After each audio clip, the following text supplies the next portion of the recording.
எல்லாருக்கும் வணக்கம். நான் உங்க ஜெய். நம்ம இன்னைக்கு இந்த வீடியோல என்ன பார்க்க போறோம் அப்படின்னு பார்த்தீங்கன்னா fireproof nature of sigma males பத்தி தான் பார்க்க போறோம். அது என்னப்பா ஃபயர் ப்ரூஃப் நேச்சர் எங்களுக்கு புரியலையே அப்படின்ற மாரி கேட்டீங்கன்னா, ஃபயர் ப்ரூஃப் நேச்சர் அப்படின்னு சொல்லப்படுது என்ன அப்படின்னு பார்த்தீங்கன்னா, சிக்மா மேல்ஸ நோக்கி லைஃப் என்னதான் ஒரு ப்ராப்ளத்த தூக்கி போட்டாலும், என்னதான் ஒரு ஆக்வர்டான சிச்சுவேஷன தூக்கி போட்டாலும், எப்பா இந்த இஷ்யூலாம் என்னால ஃபேஸே பண்ண முடியாதுன்ற லெவல்ல மோசமான இஷ்யூஸ தூக்கி போட்டாலுமே கூட சரி, அவங்களே ஒரு ஃபயர் ப்ரூஃபா காப்பாத்திப்பாங்க. என்ன காரணம் அப்படின்னு பார்த்தீங்கன்னா, அவங்க ப்ராப்ளம பார்க்குற ஆங்கிள், அதுக்காக அவங்க எடுத்துக்கிற ஸ்டெப்ஸ், அந்த ப்ராப்ளம் சால்விங் மெத்தட்னு சொல்லுவாங்க பார்த்தீங்களா, அது சிக்மா மேல்ஸ் கிட்ட வேற லெவலில் இருந்துட்டு இருக்கும். அதை பற்றி தான் இன்னைக்கு இந்த வீடியோவில் பார்க்க போகிறோம். இந்த வீடியோ பார்த்துட்டு இருக்க உங்களுக்கு ஒரு பர்சனல் ப்ராப்ளம் இருக்கலாம், இல்லை ஒரு ஃபைனான்ஷியல் ப்ராப்ளம் இருக்கலாம், இல்லை ப்ரொஃபஷனல் சைடில் ஏதாவது ப்ராப்ளம் இருந்துட்டு இருக்கலாம், இல்லை லைஃப்பில் நான் ப்ராப்ளமே இல்லைன்னு ஒரு விஷயத்தை நினச்சிட்டு இருந்தேன், அது பூதாகரமாக வளர்ந்து நிற்குது இப்போ ப்ராப்ளமா அப்படின்ற மாதிரியான ஒரு ஸ்டேஜோட நீங்கள் இருந்துட்டு இருக்கலாம். நீங்கள் அந்த விஷயத்துக்கெல்லாம் எப்படி ஒரு சொல்யூஷன் கண்டுபிடிக்கிறீங்களோ அதை பேஸ் பண்ணி தான் நீங்கள் என்ன கைண்ட் ஆஃப் பர்சன் அப்படின்றது உங்களுக்கே தெரிய வரும். அதே மாதிரி தான் சிக்மா மேல்ஸ் அவங்களுடைய ப்ராப்ளம் சால்விங் டெக்னிக்ஸை வச்சு தான் மற்ற பீப்புள் கிட்ட அவங்க டிஃப்ரென்ஷியேட் ஆகி தெரியுறாங்கன்னு தான் நான் இங்கே சொல்ல வரேன். அது மட்டும் இல்லாமல் இந்த விஷயம், அதாவது இப்போ சிக்மா மேல்ஸ் எப்படி இந்த ப்ராப்ளம்லாம் சால்வ் பண்ணுறாங்கன்ற டெக்னிக்ஸை நம்ம தெரிஞ்சுக்கிறதுக்கு முன்னாடி பேசிக்காகவே சிக்மா மேல்ஸ் ஒரு இன்ட்ரோவர்ட்டான பீப்புளாக இருக்கிறதுனாலையும், அவுட் ஆஃப் ஜோன், அதாவது கம்ஃபர்ட் ஜோன்லேருந்து வெளியே ரிஸ்க் எடுக்கிறதுக்கு தயங்காத பீப்புளாக இருந்துட்டு இருக்கிறதுனாலையுமே அவங்க ரெண்டு முக்கியமான ஒரு ஃபார்முலாஸ் வச்சுட்டு இருப்பாங்க. அதில் முதல் ஃபார்முலா என்ன அப்படின்னு பார்த்தீங்கன்னா, choose your enemy wisely. Choose your enemy wisely என்ன அப்படின்னு பார்த்தீங்கன்னா, உங்களுக்கு ஆப்போசிட்டில் இருக்கிற உங்களுடைய எதிரியாக இருக்கலாம், உங்களோட ப்ராப்ளமாக இருக்கலாம், அதை நீங்கள் ப்ராப்பராக சூஸ் பண்ணணும். அது உங்களோட அதிகமான பவர்லையும் இருக்கக்கூடாது, அது உங்களோட கெப்பாசிட்டிக்கு கம்மியான பவர்லையும் இருக்கக்கூடாது. சப்போஸ் அதிகமான பவரில் இருந்தது அப்படின்னு பார்த்தீங்கன்னா உங்களால் அந்த விஷயத்தை ஜெயிக்க முடியாது. கம்மியான கெப்பாசிட்டியில் இருந்ததுன்னா அந்த வார் இன்ட்ரெஸ்டாகவே இருக்காது. அப்போது நீங்கள் சூஸ் பண்ணுற ப்ராப்ளமாக இருக்கலாம், சூஸ் பண்ணுற எனிமையாக இருக்கலாம், உங்களுக்கு ஏற்ற மாதிரி உங்கள் கெப்பாசிட்டிக்கு ஏற்ற மாதிரியான ஒரு பர்சனையும் இல்லை ஒரு ப்ராப்ளத்தையும் நீங்கள் சூஸ் பண்ணி அதை சால்வ் பண்ணும்போது தான் இன்ட்ரெஸ்டிங்காக இருக்கணும். இதுதான் ஃபர்ஸ்ட் விஷயம். செகண்ட் ரூட் என்ன வச்சிருப்பாங்க அப்படின்னு பார்த்தீங்கன்னா, ஓகேப்பா தப்பி தவறி என் எதிர்க்க இருக்கிற ஒரு எனிமையாக இருக்கலாம், என் எதிர்க்க இருக்கிற ஒரு ப்ராப்ளமாக இருக்கலாம், ரொம்ப ரொம்ப பெரிய லெவலில் இருக்குது, ரொம்ப என்னோட பவர்ஃபுல்லாக இருக்குது அப்படின்னு பார்த்தீங்கன்னா, அந்த ப்ராப்ளத்தை நோக்கி சண்டையே போடாதீங்க, சண்டையே போடக்கூடாதுன்றதான் ரெண்டாவது ட்ரிக்காக அவங்க யோசிப்பாங்க. அதுக்கான காரணம் என்ன அப்படின்னு பார்த்தீங்கன்னா அந்த ப்ராப்ளம் உங்களோட அதிகமாக பவர்ஃபுல்லாக இருக்கும்போது நீங்கள் அதை நோக்கி சண்டை போடவும் நிச்சயமாக நீங்கள் டிஃபீட் ஆகிறதுக்கு வாய்ப்பு இருக்குது. ஸோ அதனால் சண்டை போடுறதை விட்டுட்டு நீங்கள் உங்களுடைய பவரை இன்க்ரீஸ் பண்ணுங்கள், உங்களோட ஸ்கில்ஸை இன்க்ரீஸ் பண்ணுங்கள். அப்படி ஆட்டோமேட்டிக்காக நீங்கள் இன்க்ரீஸ் பண்ணிகிட்டே இருக்கும்போது ஒரு நாள் நீங்கள் நிச்சயமாக அந்த ப்ராப்ளத்தையோ இல்லை அந்த எனிமியையும் ஜெயிக்க முடியும் அப்படின்றதான் ரெண்டாவது ட்ரிக்காக இருந்துட்டு. ஸோ இந்த மாதிரியான ட்ரிக்ஸ் தான் பார்க்க போகிறோம். எப்படி ஈஸியாக இந்த சிக்மா கைண்ட் ஆஃப் மேலில் இருக்க பீப்புளெலாம் ப்ராப்ளத்தை சால்வ் பண்ணுறதுக்கு என்ன மாதிரி டெக்னிக்ஸ்லாம் அவங்கள அந்த குவாலிட்டிலாம் எப்படி வளர்த்துக்கிட்டாங்க அப்படின்றத வீடியோட எண்ணில் கண்டிப்பாக தெரிஞ்சுப்போம் அப்படின்றத சொல்லிக்கிறேன். சப்போஸ் நான் சொல்கிறேன் இந்த லிஸ்ட்டில் இருக்கிற இந்த குவாலிட்டிஸ் உங்களுக்குள்ளே இருந்தால் நீங்களும் ஒரு சிக்மா மேலாக இருப்பீங்க. அப்படி இல்லை அப்படின்னு பார்த்தீங்கன்னா இந்த டெக்னிக்ஸ் உங்களுக்கு உங்கள் லைஃப்பில் யூஸ்ஃபுல்லாகவும் இருக்கும் அப்படின்றத சொல்லிக்கிறேன். ஸோ ஃபஸ்ட்டு விஷயம், எப்படி ஒரு சிக்மா மேல் ஈஸியாக ப்ராப்ளம் சால்வ் பண்ணுற குவாலிட்டி டெவலப் பண்ணிக்கிறாங்க அப்படின்னு பார்த்தீங்கன்னா அவங்க தீராத தாகம் அப்படின்ற மாதிரி சொல்லுவாங்க. நாலேஜுக்காக தேர்ஸ்டியாக இருந்துகிட்டே இருப்பாங்க. எப்போ என்ன கற்றுக்கலாம், டெய்லி என்னென்ன விஷயம்லாம் லேர்ன் பண்ணலாம், புதுசாக அதை தெரிஞ்சிக்க முடியுமா அப்படின்னு சொல்லிட்டு அந்த தேர்ஸ்ட் அவங்களுக்குள்ளே இருந்துகிட்டே இருக்கும். ஏதாவது ஒரு இன்ஃபர்மேஷன் புதுசாக கற்றுக்கிட்டே இருப்பாங்க, ரிசர்ச் பண்ணிகிட்டே இருப்பாங்க, அனலைஸ் பண்ணிகிட்டே இருப்பாங்க. இந்த விஷயமே என்ன பண்ணிவிடும் அப்படின்னு பார்த்தீங்கன்னா, அவங்க பிரெயினுக்கு ஒரு காக்னேட்டிவ் திங்கிங்கை கொடுக்க ஆரம்பிச்சிடும். காக்னேட்டிவ் திங்கிங்னா என்ன அப்படின்னு பார்த்தீங்கன்னா, அவங்களோட அறிவாற்றலை அதிகமாக்கி விட்டுடும். புதுசாக கற்றுக்கிட்டே இருக்கிறது மூலயமா எந்த ஒரு ப்ராப்ளமே வந்தாலுமே, இப்போது ஏதாவது ஒரு பெரிய இஷ்யூ, ஒரு ஃபைனான்ஷியலாக ப்ராப்ளம் வருது, இல்லை personal relationship problem, love breakup, எந்த ஒரு இஷ்யூ அவங்க முன்னாடி போய் போட்டாலும் முதல்ல அது அவங்களுக்கு ப்ராப்ளமாகவே தெரியாது. அது ஒரு சேலஞ்சாக மட்டும்தான் தெரியும். அதுக்கான காரணம் அவங்க பிரெயின் வேற எவ்வளோ எக்ஸ்பேண்ட் ஆகிருக்கும் இந்த லேர்னிங் ஆக்டிவிட்டி பண்ணிகிட்டே இருக்கிறதுனால. இன்ட்ரோவர்ட்டான பர்சனாக சிக்மா மேல்ஸ் இருந்துட்டு இருக்கிறதுனால, ஒரு தனிமையை விரும்புகிற பீப்புளாக இருந்துட்டு இருக்கிறதுனால அவங்க என்ன பண்ணுவாங்கன்னா, அந்த தனிமையான டைமில் ஏதாவது படிக்கலாமா, இல்லை வேறு ஏதாவது ஸ்கில்ஸை டெவலப் பண்ணிக்கலாமா, நம்மளை எப்படி இம்ப்ரூவ் பண்ணிக்கலான்ற அந்த தேடல் அதிகமாகவே இருந்துட்டு இருக்கும். அவங்களுக்கு நேச்சராகவே அதிகமாக இருந்துட்டு இருக்கும். அதனாலே இந்த உலகத்தில் நிறைய பேரால் கையாள முடியாத ஒரு விஷயம் இக்னோரன்ஸ். நம்மளை யாராவது ஒரு இடத்துல தவிர்க்கிறாங்க, நம்ம வேணாம் அப்படின்னு சொல்லிட்டு ஒரு இடத்துல ஒதுக்குறாங்க, நம்மளோட திறமையை தவிர்க்கப்படுது, நம்மளுக்கு அங்கீகாரம் கிடைக்கல அப்படின்னா அந்த வழி அந்த பர்சனுக்கு மட்டும்தான் தெரியும். அந்த இக்னோரன்ஸை கூட இந்த ஆக்டிவிட்டினால அவங்களால கையாள முடியும். ஸோ இந்த ப்ராப்ளம் சால்விங் ஸ்கில்ஸ் அவங்களுக்குள்ள இன்டெப்த்தாக இருக்கிறதுக்கான காரணம் இந்த லேர்னிங் டெஸ்ட் தான் அப்படின்றத தெரிஞ்சுக்கோங்க. அடுத்த விஷயம் என்ன அப்படின்னு பார்த்தீங்கன்னா அனாலிட்டிக்கல் இன்டெலிஜென்ஸ் சிக்மா மேல்ஸ் கிட்ட ரொம்ப அதிகமாகவே இருந்துட்டு இருக்கும். அனாலிட்டிக்கல் இன்டெலிஜென்ஸ்னால் என்ன அப்படின்னு பார்த்தீங்கன்னா, சிக்மா மேல்ஸ் கிட்ட நீங்கள் ஏதாவது ஒரு இன்ஃபர்மேஷன் போய் சொல்கிறீங்க அப்படின்னு பார்த்தீங்கன்னா அந்த இன்ஃபர்மேஷனை வாங்கிப்பாங்க. அந்த இன்ஃபர்மேஷனை வாங்கிட்டு என்ன பண்ணுவாங்க அப்படின்னு பார்த்தீங்கன்னா, அதை எவ்வளோ தூரம் பெட்டராக அண்டர்ஸ்டாண்ட் பண்ணிக்க முடியுன்றதை தேடிக்கிட்டே இருப்பாங்க. அந்த இன்ஃபர்மேஷனை அப்படியே வாங்கிட்டு ஓகே அப்படியாப்பான்னு சொல்லிட்டு கேட்காம அதை எவ்வளோ தூரம் அண்டர்ஸ்டாண்ட் பண்ணிக்கிறாங்களோ அதை ரிசர்ச்சும் பண்ண ஆரம்பிப்பாங்க. இப்போ சிம்பிளாக சொல்ல போனோம் அப்படின்னு பார்த்தீங்கன்னா, நார்மலாக இருக்கிற பீப்புள், அதாவது சிக்மா மேல் கைண்ட் ஆஃப் மேலில் இல்லாத பீப்புளெலாம் என்ன பண்ணுவாங்க அப்படின்னு பார்த்தீங்கன்னா, அவங்க புக்கில் படிக்கிற விஷயமா இருக்கலாம், இல்லை அவங்களுக்கு நம்பிக்கையான பீப்புள் சொல்கிற விஷயங்களா இருக்கலாம், இன்ஃபர்மேஷன்ஸாக இருக்கலாம், அதை நம்ப ஆரம்பிச்சிருவாங்க. ஆனால் சிக்மா மேல்ஸ் என்ன பண்ணுவாங்க அப்படின்னு பார்த்தீங்கன்னா, எந்த இன்ஃபர்மேஷன் அவங்க புக்கில் படித்தாலும், அவங்க நம்பி இருக்கிறவங்க சொன்னாலும், அவங்க முன்னாடி நீங்கள் வந்து ப்ரூஃப் பண்ணாலுமே கூட சரி, அவங்க அதை ரிசர்ச் பண்ணுவாங்க. ரிசர்ச் பண்ணி அதை வந்து அனலைஸ் பண்ணி கம்பேரிசன் பண்ணி பார்ப்பாங்க. இப்போ நார்மல் பர்சன் ஒரு மொபைல் வாங்க போகிறாங்க அப்படின்னு பார்த்தீங்கன்னா, அந்த மொபைலோட ஃபியூச்சர்ஸாக இருக்கலாம், இல்லை அந்த மொபைலோட ட்ரெண்டாக இருக்கலாம், கரண்ட்டில் வந்து அந்த மொபைல் தான் வந்து சூப்பராக இருந்துட்டு இருக்குன்னு சொல்லிட்டு அதை பேஸ் பண்ணி வாங்கினாங்கன்னா, சிக்மா கைண்ட் ஆஃப் மேல் என்ன பண்ணுவாங்க அப்படின்னு பார்த்தீங்கன்னா, அதோட காம்படிட்டர்ஸ்லாம் யார், அவங்க என்ன மாதிரியான வந்து ஃபீச்சர்ஸ்லாம் கொடுக்குறாங்கன்றதை கம்பேர் பண்ணி அதில் வந்து உண்மையை கண்டுபிடிப்பாங்க. சிம்பிளாக சொல்ல போனோம் அப்படின்னு பார்த்தீங்கன்னா, இதுதான் உண்மை சொன்னால் அதை நம்ப மாட்டாங்க.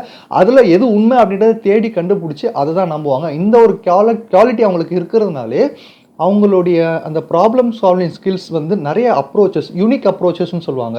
ஒரு டிஃப்ரெண்ட்டான வழியில் வந்து எந்த ஒரு ப்ராப்ளமாக இருந்தாலுமே பார்த்து அதை சால்வ் பண்ணக்கூடிய ஸ்ட்ரென்த் வந்து இவங்களுக்கு அதிகமாகவே இருந்துகிட்ருக்கும். மூணாவது விஷயம் என்ன அப்படின்னு பார்த்தீங்கன்னா வந்து அவங்களுடைய இன்ட்யூட்டிவ் இன்டெலிஜென்ஸ். இன்ட்யூட்டிவ் இன்டெலிஜென்ஸ்னால் என்ன அப்படின்னு பார்த்தீங்கன்னா, இப்போ நான் பேசிகிட்டு இருக்கேன், நீங்கள் கேட்டுட்ருக்கீங்க. இப்போ உங்கள் மனசு என்ன சொல்லும் அப்படின்னு பார்த்தீங்கன்னா, ஏதோ ஒரு இன்ஃபர்மேஷன் சொல்லிட்டு இருக்காரு, நம்ம கேட்டுட்ருக்கோம் அப்படின்னு சொன்னாலுமே கூட, சப்போஸ் உங்கள் பிரெயின் வந்து இல்லை இவன் ஏதோ தப்பாக சொல்கிறான், நம்ம ஏதோ ஏமாத்துறான், இல்லை வந்து இந்த மாதிரியான விஷயங்கள்லாம் அவன் பண்ணுறான், இவன் சொல்கிறது எனக்கு நம்பிக்கை வரல அப்படின்னு சொல்லி உங்கள் பிரெயின் சொல்லுதுன்னா, நீங்கள் எதை கேட்பீங்க? ஆனால் சிக்மா மேல்ஸ் எப்படி என்ன கேட்பாங்க அப்படின்னு பார்த்தீங்கன்னா, மோஸ்ட்லி அவங்க பிரெயின் சொல்கிற விஷயத்தை தான் அதிகமாக கேட்டுட்டு இருப்பாங்க. காரணம், அவங்க வெளியில் இருக்கிற நாய்ஸை கேட்கறத விட உள்ள அவங்களுக்கான வாய்ஸை மட்டும் தான் கேட்டுட்டு இருப்பாங்க.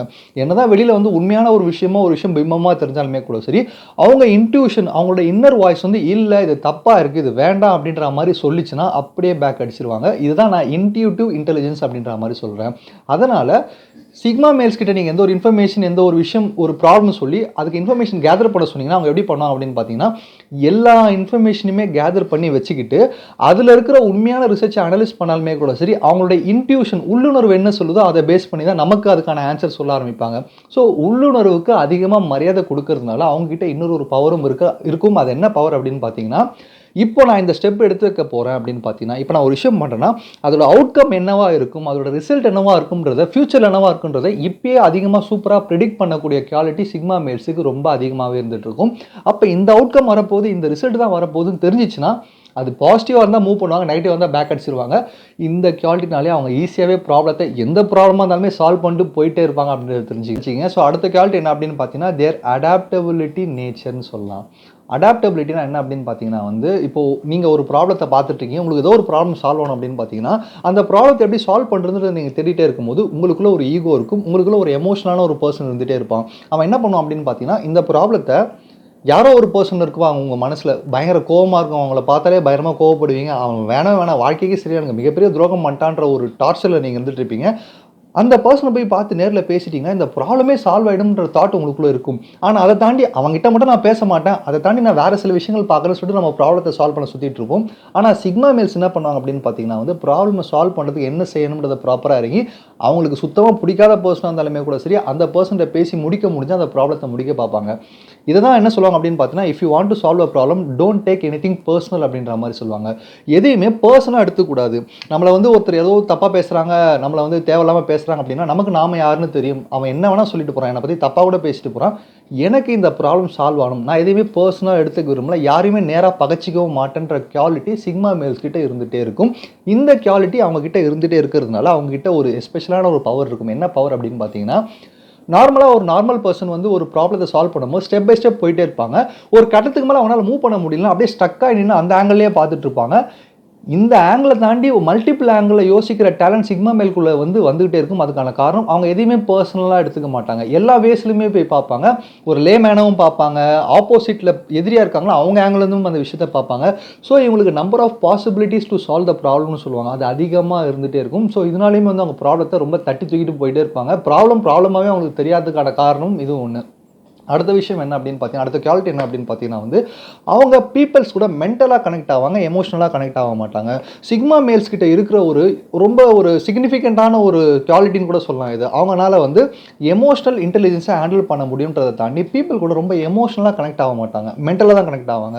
இந்த மென்டலாக கனெக்ட் ஆகிறது என்ன அப்படின்னு பார்த்தீங்கன்னா, மென்டலாக நம்ம ஒரு விஷயம் பேசும்போது மென்டலி ஆப்போசிட்டில் இருக்க பீப்புளை பற்றி நம்ம புரிஞ்சிக்கும் போது, இந்த பர்சன் கிட்ட இப்படி பேசினா இந்த வேலை நடக்கும், இந்த பர்சன் கிட்ட இப்படி பேசக்கூடாது, இந்த பர்சன்ட் இந்த இன்ஃபர்மேஷன் சொல்லலாம், இந்த பர்சன்ட் இந்த இன்ஃபர்மேஷன் சொல்லக்கூடாது.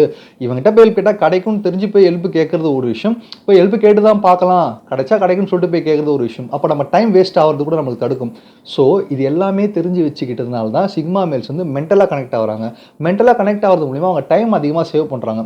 யார் எங்கே தட்டினா வேலையாகும் அப்படின்றது அவங்களுக்கு கிளியராக தெரியும். அதனால் எமோஷனல் இன்டெலிஜென்ஸை மெயின்டைன் பண்ணி லாஜிக்கலாக எல்லாத்தையுமே பார்க்கறதுனால எந்த ஒரு இஷ்யூவாக இருந்தாலுமே கூட சரி, ஃபஸ்ட்டு அவங்க வந்து முதல்ல மென்டலி யாரை என்ன போய் பேசி எப்படி வேலையை வாங்கணும் அப்படின்றத ரொம்ப திங்கிங்காக இருந்துகிட்டு இருப்பாங்க. எல்லாத்தையுமே தாண்டி இந்த மென்டலாக பீப்புளோட கனெக்ட் பண்ணுற விஷயம் வந்து அவங்களுடைய ஆங்கரை ஈஸியாக மேனேஜ் பண்ண வைக்கும். ஆங்கர் மேனேஜ்மெண்ட்டில் வந்து சிக்மா மேல் வந்து ரொம்ப கிங் அப்படின்ற மாதிரி சொல்லலாம். கிங் ஆஃப் ஆங்கர் மேனேஜ்மெண்ட் அப்படின்ற மாதிரி கூட இவங்க சொல்லலாம். அதுக்கான காரணம் என்ன அப்படின்னு பார்த்தீங்கன்னா, மகாபாரதத்தில் பீஷ்மர் வந்து பஞ்ச பாண்டவர்களில் வந்து தர்மனை ரொம்ப ரொம்ப விரும்புவார். அப்போ துரோணாச்சாரியர் என்ன கேட்குறாரு அப்படின்னு பார்த்தீங்கன்னா, நீ ஏன் தர்மனே ரொம்ப பிடிச்சிருக்குன்னு சொல்கிற, இந்த பஞ்ச பாண்டவர் வந்து ஹீரோயிக் கேரக்டர் யார் அப்படின்னு பார்த்தீங்கன்னா அர்ஜுனா தானே, அவனுக்கு தானே எல்லா ஸ்கில்லையுமே ஹேண்டில் பண்ண தெரியும், வெப்பன்ஸையும் ஹேண்டில் பண்ண தெரியும், ஒரு வார்னு வந்தால் கூட அதை ஹேண்டில் பண்ணி ஜெயிக்க தெரியும், இவனை நீ விரும்பாமல் நீ ஏன் தர்மனை விரும்பிட்டு இருக்குன்னு கேட்கும்போது அதுக்கு பீஷ்மர் என்ன சொல்றாரு அப்படின்னு பார்த்தீங்கன்னா, அர்ஜுனாவுக்கு வந்து ஸ்கில்லை ஹேண்டில் பண்ண தெரியும், வெப்பன் ஹேண்டில் பண்ண தெரியும், ஏன் ஒரு வாரே ஹேண்டில் பண்ணி ஜெயிக்க தெரியும். ஆனால் தர்மனுக்கு தான் அவனுடைய ஆங்கரை ஹேண்டில் பண்ண தெரியும், அவனுடைய கோவத்தை கையாள தெரியும். அதனால தான் எனக்கு அர்ஜுனனோட தர்மனை ரொம்ப பிடிக்கும் அப்படின்ற மாதிரி சொல்லுவார். ஸோ நீங்கள் என்னதான் ஸ்கில்ஃபுல்லான பர்சனாக இருந்தாலுமே கூட சரி, என்னதான் வந்து ஒரு நாலேஜபிளான பர்சனாக இருந்தாலுமே கூட சரி, நீங்கள் உங்கள் ஆங்கரை நீங்கள் மேனேஜ் பண்ணிட்டு இருந்தீங்க அப்படின்னு பார்த்தீங்கன்னா நீங்கள் தான் உண்மையான பவர்ஃபுல்லான பர்சனாக இருந்துட்டு இருப்பீங்க, ஸ்கில்ஃபுல்லான பர்சனை விட. ஸோ இதை தான் நான் சொல்ல வரேன். ஸோ இந்த ஆங்கர் மேனேஜ்மெண்ட்டில் சிக்மா மேல்ஸை அடிச்சிக்க ஆளே கிடையாது. ஸோ இந்த ஆங்கரை அவங்க மேனேஜ் பண்ணிட்டு இருக்கிறதுனால எந்த இடத்துலையுமே கூட சரி ப்ராப்ளத்தை ஈஸியாக சால்வ் பண்ணுற டேலண்ட் அவங்களுக்குள்ளே இருந்துகிட்டே இருக்கும் அப்படின்றத சொல்கிறேன். இது எல்லாத்தையுமே தாண்டி எண்ட் ஆஃப் தி டே நான் என்ன சொல்ல வரேன் அப்படின்னு பார்த்தீங்கன்னா வந்து problem solving is a art அப்படின்ற மாதிரி சொல்லுவேன். உங்களுக்கு எதிர்க்க இருக்கிற அந்த ப்ராப்ளத்தை பார்த்து நீங்கள் பயப்படக்கூடாது. அப்படி பயப்பட ஆரம்பிச்சிட்டிங்க அப்படின்னு பார்த்தீங்கன்னா அந்த ப்ராப்ளம் வந்து உங்களை ஜெயிச்சிடும். இதுவே நீங்கள் ஒரு ஆர்டிஸ்ட்டாக மாறி, அதாவது உங்களோட ஸ்கில்ஸ் எல்லாம் பயங்கரமாக டெவலப் பண்ணி அந்த ஆர்ட்டை கையால் கற்றுக்கிட்டிங்கன்னா, உங்கள் ப்ராப்ளத்தை ஒரு ஆர்ட்டாக மாற்றி கையால் கற்றுக்கிட்டிங்கன்னா அந்த ப்ராப்ளத்தை நீங்கள் தூக்கி போட்டுடலாம், எங்கேயோ நீங்கள் ஜெயிச்சு வேறு லெவலில் போயிடலாம் அப்படின்னு சொல்லி இந்த வீடியோ முடிக்கிறேன். நன்றி, வணக்கம்.